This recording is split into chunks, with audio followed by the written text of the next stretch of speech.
PayPal stock is crashing after hours after reports that Stripe is not going to go through with the deal on acquiring PayPal stock. So with that being said, in this video, I'm going to be going over this news, talking about PayPal fundamentals going forward. Should we buy this stock based off the intrinsic value calculations? That's what this video is going to be about. But first, let's go over the news and show you guys how much PayPal stock is down right now. So if we take a look at PayPal, guys, overnight, the stock is down over 12%. On the day, we're down about 13%. Scroll down here. This news just released at about 9:40 p.m. While I'm making this video, it's about an hour later. So I let this resonate to see how this is going. And the stock is doing pretty poorly. I think the reason the stock was doing so good, let's go ahead and take a look at PayPal stock. And as we take a look at the stock price, guys, this stock was doing pretty poor for most of the year until there is these buyout talks, which I made a video on, got over like 3,000 views. Since then, the stock is up 30%.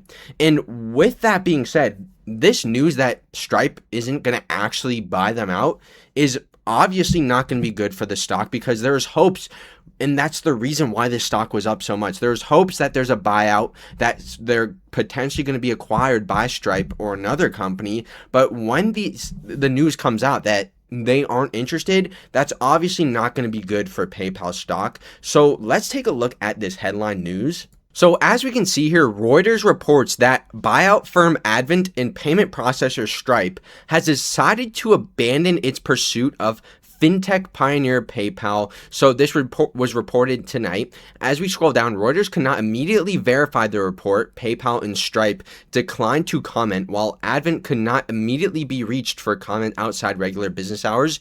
So this is somewhat rumors. It hasn't been verified yet, but it's most likely true. The payments company, obviously once a very big fintech company of PayPal, received the $60.50 per share bid. And we saw the stock was at about $60 when the market closed today. Now we're tanking, obviously, from Stripe and private equity firm Advent International, which valued it at more than $53 billion. So in July, this happened. The offer is a fraction of what it used to be worth. PayPal is down about 80% since those highs in 2021. But here's the biggest news, I think.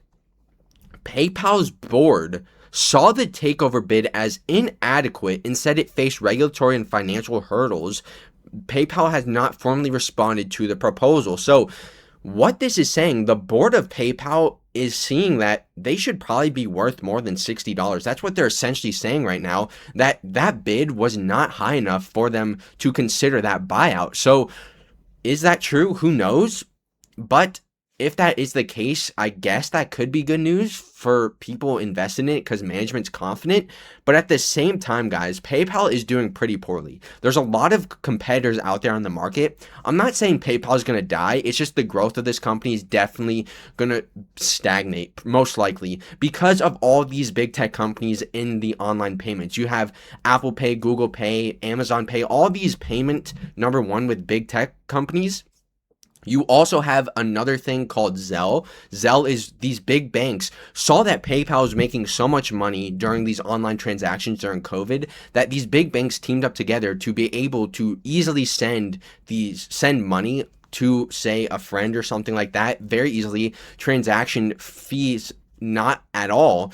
And PayPal has definitely been struggling to be able to grow, essentially because the competition is getting so strong in this space, and the pricing power is continuing to decrease for PayPal since there's so much competition and basically no fees now at all, that PayPal is definitely struggling to add new users and stuff like that. So with PayPal right now, personally, I've continued to make videos on this company, normally get a lot of views, and I've said I would be steering away from this company because of the lack of good moat that this company has. They have no real competitive advantage unless you say the competitive advantage is it was the first big fintech company, but that's not a competitive advantage. So with that being said, though, let's take a look at the fundamentals of PayPal. Why is the company doing so bad lately? When taking a look at PayPal, guys, this is what we have here for the revenue. As we can see, since 2021, we had this big spike in 2020 and 2021 in terms of their revenue growth because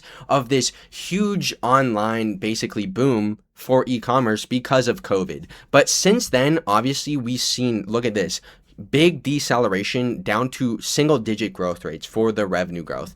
That's a big no-no from this company. The main reason for this is, like I said, competition. During this huge boom in e-commerce, a lot of these big tech companies saw this and decided they need to make their own, or these banks also created Zelle, I think was in 2021, something like that. After this big boom, they saw the market to get into, and that's the biggest problem with these companies, these pioneers in these spaces. These big tech companies can just easily make their own thing, and they have so much cash to invest into it that they can lower their prices. They can really use a price penetration model where they can just continue to go into the market, lower their prices, these big tech companies, to insanely low prices that these original companies basically get out basically performed by these big tech companies, because you can't compete with how cheap that they're offering these services. So that's the fear with PayPal. I'm not saying that PayPal is going to die. I think they're going to still continue to grow. It's just the growth is very slow now. Also, now, if I show you guys the earnings per share for PayPal, I know these charts might be a little much. So the purple is basically just the EPS going forward. For the GAAP numbers, we can just get rid of this EPS diluted number. It's the same exact thing essentially. So looking at this growth rate, they're still expected to grow over time, but the main reason for this is because they're buybacks. So keep in mind, for 2026, we're expecting decreasing growth for this company. As we can see, we're expected to decrease in earnings per share. But here's the problem. When you buy back shares, that's going to help increase the earnings per share since there's less shares outstanding. Say your earnings stayed flat. Let's just give an example. Say you had $100 in earnings, guys. So say you had $100 in earnings, and say there's 10 shares outstanding. So you divide that, that's going to be a 10 EPS, right? So now say you bought back 5 shares, there's only 5 shares outstanding left. That's going to be a 20 EPS, even if you still had that $100 in net income. So what that's essentially telling us is that if we take a look at PayPal, guys, the earnings per share growth is purely from buybacks and not organic net income growth. See, as we can see here, they're buying back 9%. So they're buying back a lot of shares. That's normally pretty good, but you also want to see the organic net income growing well. Let's just show you guys the net income real quick for PayPal. Let's go over to the net income right here. The net income, let's look at the quarterly numbers. It's pretty stagnant and starting to decrease now, as we can see. So that's the big concern. The net income is expected to decrease about 5 to 10% for the upcoming year, but they're expected to buy back 5 to 10%. So that's why they expect EPS to be around flat year over year to maybe decreasing, is because even though the net income is expected to go down, they're buying back so many shares, it's making up for that. But we obviously want to see net income growing. I'd rather see net income growing where they don't buy back shares than them buying back a lot of shares and net income decreasing, just because the overall business isn't obviously as strong with a company where the net income's decreasing. You want to see the net income continue to grow over time. That's just a concern that I have with PayPal as well. Also, the margins are pretty poor for this company. Look at the past, say, 10 years of quarters, guys. It's just decreasing every single year as the pricing power of this business continues to decline. The profit margins are now at 12%. The gross margins really continue to decline very fast as well. So that's another concern you have to have with PayPal going forward. The final thing I want to show you guys is the PE ratio. This is what people get excited for. All these value investors that see PayPal, they get excited for the valuation metrics. Look at how cheap we're trading at, 11 forward PE ratio, 11 PE ratio. So we're trading at very cheap valuations, especially compared to the past when they're growing 20+%. But we also have to keep in mind during this time period, it just looked overvalued anyway. But ever since, the valuation continues to go down. That is normally a good thing, but the business itself has deteriorated a lot, and they just continue to lose foothold on the fintech industry as more and more competitors get into the industry. So now let's go ahead and take a look at my intrinsic value calculations for PayPal going forward, especially since it doesn't look like a buyout will be happening, at least anytime soon, with this company. Let's just take a look at the fundamentals of the company going forward and use my assumptions for my intrinsic value calculations and see how much we can make on PayPal if we bought in today. So here are my assumptions going forward for PayPal. I expect basically low single digit growth rates, 3 to 4%. We could see potentially a rebound here if management is able to get a decent turnaround in the company, but I don't really expect that to happen. For the future profit margin, I expect that to also decrease. Right now it's at 14%. The past quarter is like 13%. I expect it to go down to 12% as more competition continues to eat away at their market share. Future PE ratio of 14 for a company growing 4%, I think is fair. And then buybacks at 8%. I expect them to definitely buy back a lot of shares going forward. When I press calculate the intrinsic values from today, I get a 13% return on my investment.